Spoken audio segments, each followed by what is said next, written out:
নমস্কার বন্ধুরা, welcome to ST unique sports. ভারতীয় ফুটবলের কিন্তু আজ থেকেই একটা নতুন অধ্যায় শুরু হতে চলেছে কোচ মানালোর আন্ডারে।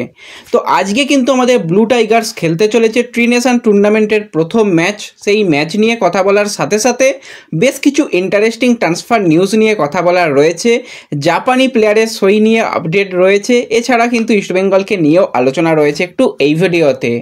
খুবই ইন্টারেস্টিং একটা ভিডিও হবে, শুরু থেকে শেষ পর্যন্ত দেখো। আর ভিডিও ভালো লাগলে সকলে একটা করে লাইক করে 500 লাইকের টার্গেট আমাদের পূর্ণ করে দিও। আর যারা চ্যানেলে প্রথমবারের জন্য এসেছো মনে করে চ্যানেলটাকে সাবস্ক্রাইব করে তার পাশের বেল আইকনটাকে অন করে রেখো, তাহলে তোমাদের প্রিয় দলের খেলার সমস্ত আপডেট তোমরা এখানে পেয়ে যাবে। তো চলো আর দেরি না করে ভিডিও শুরু করা যাক। তো প্রথমেই যদি আমাদের জাতীয় দল নিয়ে কথা বলি, তো আজকে কিন্তু সন্ধ্যা 7:30টা থেকে ইন্ডিয়া তারা মুখোমুখি হতে চলেছে মরিশাসের সঙ্গে, এবং ট্রি নেশন টুর্নামেন্টের প্রথম ম্যাচ আজকে ইন্ডিয়া খেলবে। এবং কোচ মানালো, সে কিন্তু আমাদের জাতীয় দলের কোচ, তার সাথে এফসি গোয়ারও দায়িত্ব এই বছর পালন করবে। তো মানালোর আন্ডারে কীরকম আমাদের ভারতীয় দল পারফরমেন্স করে সেই দিকে নজর থাকবে, কারণ হায়দ্রাবাদ এফসিতে যেরকমভাবে মানালো ইয়াং প্লেয়ারদের তুলে ভালো পারফরমেন্স করিয়েছিল, বিশেষত ইন্ডিয়ান প্লেয়ারদের উপর প্রচুর ভরসা করতো, তার আন্ডারে অনেক ভালো ভালো প্লেয়ার তৈরি হয়েছিল। তো সেরকমভাবেই কিন্তু মানালোর অবশ্যই এই যে ইন্ডিয়ান কন্ডিশন প্রত্যেকজন প্লেয়ারকে তার চেনা, তো সেই চেনা প্লেয়ারদের নিয়েই কিন্তু একটা শক্তিশালী দলও নামাবে, এবং সেই দল কিন্তু অবশ্যই আজকে চেষ্টা করবে ভালো পারফরমেন্স দেওয়ার। এবার প্রথম ম্যাচেই হয়তো অনেকে মানালোর ফরমেশনে নাও ফিট হতে পারে, তো অনেককে হয়তো আমরা আজকে নাও দেখতে পেতে পারি। আর ম্যাচ প্রথম কথা দেখবে কোথায়, সকলের মনে প্রশ্ন। তো ম্যাচ দেখার আজকে কোনো রকম সমস্যা হবে না। টিভিতে তোমরা কিন্তু যেটা স্পোর্টস 18-3 চ্যানেল রয়েছে, স্পোর্টস 18-3 ভালো করে শুনে রাখো, সেই চ্যানেলে তোমরা টিভিতে দেখতে পাবে। আর মোবাইলে কিন্তু জিও সিনেমাতে দেখতে পাবে, আর যারা এমনি কম্পিউটার বা ল্যাপটপে দেখবে তারাও কিন্তু জিও সিনেমা থেকে সম্পূর্ণ বিনামূল্যে দেখতে পাবে। তাতেও যদি কারো সমস্যা হয় তো অবশ্যই কিন্তু ম্যাচ দেখার ব্যবস্থা করে দেবো, তার জন্য একটু চ্যানেল সাবস্ক্রাইব করে রাখো আর কমেন্ট বক্সটা একটু চেক করে নিও। সন্ধ্যা 7:30টা থেকে ম্যাচ, তার আগে কিন্তু আমরা অবশ্যই লাইভ ম্যাচে যেরকম আমরা আড্ডা দিয়ে চলে আসবো, আজকেও কিন্তু সকলে চলে এসো, আড্ডা দেওয়া যাবে, তোমাদের সঙ্গে ভালো রকম আজকে গল্প করা যাবে।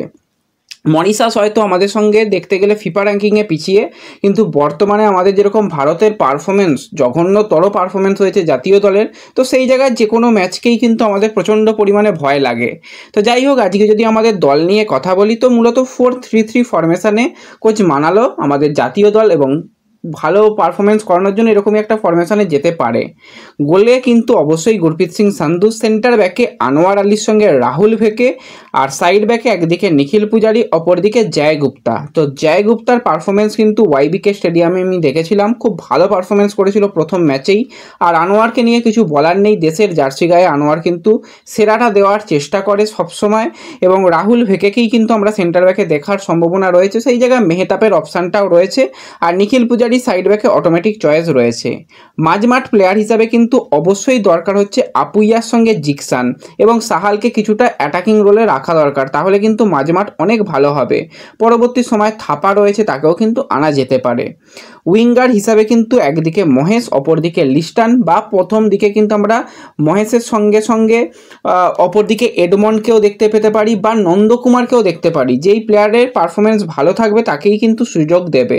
তো আমার মতে বলে বর্তমানে কিন্তু নন্দকুমারকে উইংয়ে সুযোগ দেওয়া দরকার, আর এডমন্ডকেও সুযোগ দেওয়া দরকার। বাকি প্লেয়াররা যারা মোহনবাগানে খেলেছে এই জাস্ট 1-2 দিন আগে পর্যন্ত তারা একটা টুর্নামেন্ট খেলেছে, তাদের একটা ক্লান্তি রয়েছে, তো তাদের যদি বেঞ্চে রাখা হয় সবথেকে ভালো অপশান হবে।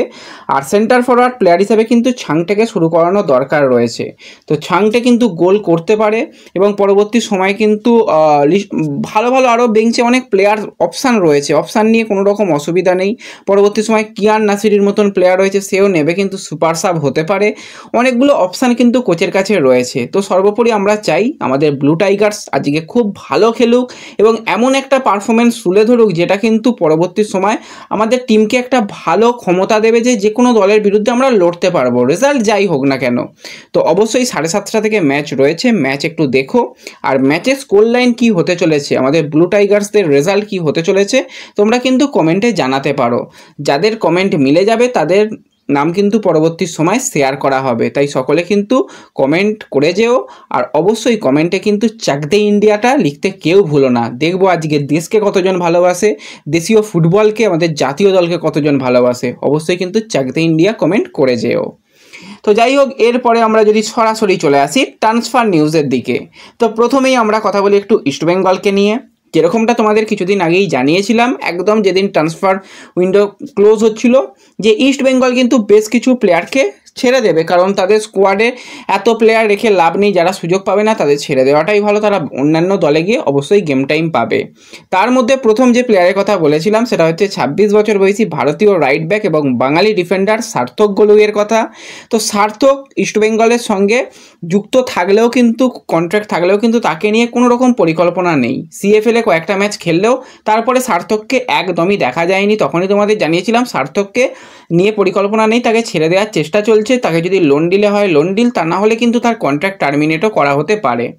তো যেরকমটা আপডেট রয়েছে, কন্ট্রাক্ট কিন্তু এবার টার্মিনেট হতে চলেছে সার্থকের, এবং কন্ট্রাক্ট টার্মিনেট হয়ে সে যেতে চলেছে আই লিগের ক্লাব ইন্টারকাশিতে, যেখানে কিন্তু ভালো ভালো বেশ কিছু ফুটবলার রয়েছে। এডমন্ডের মতন প্লেয়ার রয়েছে, জনি কাউকোর মতন প্লেয়ার রয়েছে, এবং তাদের বিদেশি প্লেয়ারগুলো খুবই ভালো। তো সেই জায়গায় সার্থক গোলই কিন্তু হাবাসের আন্ডারে এবার খেলতে চলেছে।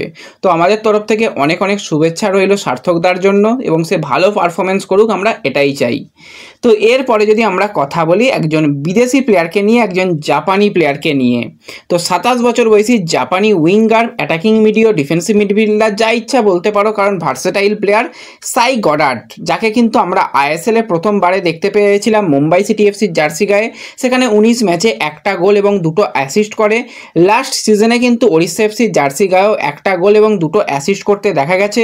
ট্রটিনাম দলের আন্ডার 21 দলেরও সদস্য ছিল, সেখানেও কিন্তু 21 ম্যাচ খেলার অভিজ্ঞতা রয়েছে।